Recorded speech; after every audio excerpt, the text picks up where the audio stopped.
ঢকুৱাখানাৰ এগৰাকী যুৱতী। সাধাৰণ যেন লগা যুৱতীগৰাকী কিন্তু অসাধাৰণ কামেৰে নিদৰ্শন দেখুৱাইছে আন বহুতক। যুৱতীগৰাকীৰ নাম ৰাজশ্ৰী বৰা। উচ্চতৰ মাধ্যমিকত ৮২% নম্বৰ লৈ সম্প্ৰতি স্নাতক প্ৰথম ষান্মাসিকত পঢ়ি আছে ৰাজশ্ৰী।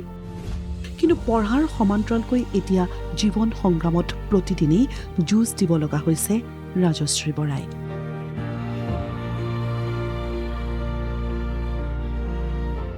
ঢকুৱাখানাৰ দেউলীয়া গাঁৱৰ বাসিন্দা মনোজ বৰাৰ কন্যা ৰাজশ্ৰী বৰা। 4জনীয়া পৰিয়ালটো অতদিনে ভালকৈ চলাই আছিল পিতৃ মনোজ বৰাই।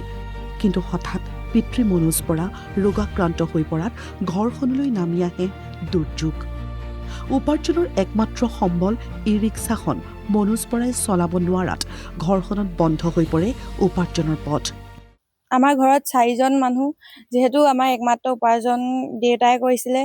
দেউতাৰ বেমাৰ হৈ যোৱাৰ পাছত আকৌ এক্সিডেণ্ট হ'ল। সেইবাবে বৰ্তমান ঘৰখনৰ উপাৰ্জন মই কৰিব লাগে, কাৰণ ঘৰখনৰ বেলেগ কোনো উপাৰ্জন কৰিব নোৱাৰে।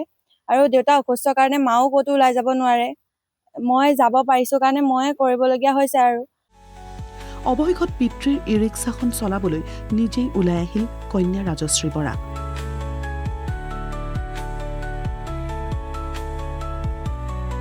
কলেজ পঢ়াৰ সমান্তৰালকৈ ৰাজশ্ৰীয়ে নিতৌ চলায় ই ৰিক্সা। আৰু এই ই ৰিক্সা চলাই এতিয়া ঘৰখন চলাই আছে ৰাজশ্ৰীয়ে। বিগত 6 মাহ ধৰি ই ৰিক্সা চলাই ঘৰখনক পোহপাল দিছে ৰাজশ্ৰীয়ে।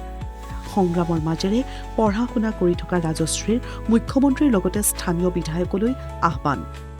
পোনপ্ৰথমে মই ঢকুৱাখানা সমষ্টিৰ বিধায়ক নৱকুমাৰ দলে ছাৰৰ লগতে আমাৰ হিমন্ত বিশ্ব শৰ্মা ডাঙৰীয়াকো ক'ব বিচাৰোঁ যে তেখেতে যাতে আৰ্থিকভাৱে মোক সহায় কৰে। তেওঁলোকৰ সহায়ৰ জৰিয়তে যাতে মই এই পৰিস্থিতিৰ পৰা উদ্ধাৰ হ'ব পাৰোঁ।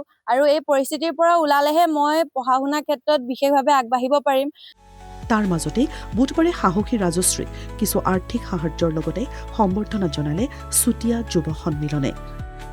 ঢকুৱাখানাৰ পৰা পুলক জ্যোতি বৰাৰ ৰিপৰ্ট, NKTV+।